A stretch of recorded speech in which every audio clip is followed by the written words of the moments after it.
And if they don't stop them, we're closing the border.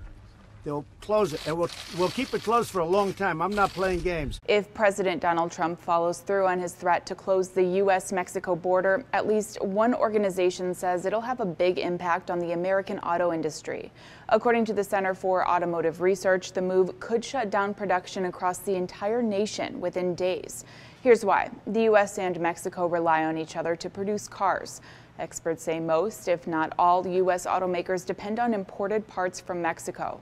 That includes important car functions like seatbelt anchors and engine parts.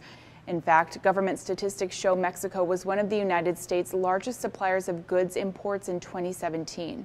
And the top import category that year, vehicles, with $84 billion worth of imports.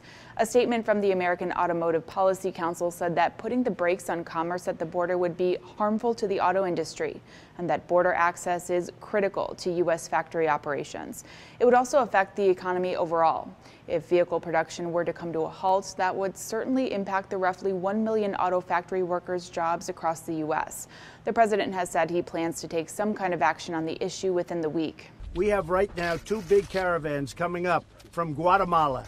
Massive caravans walking right through Mexico. So Mexico's tough.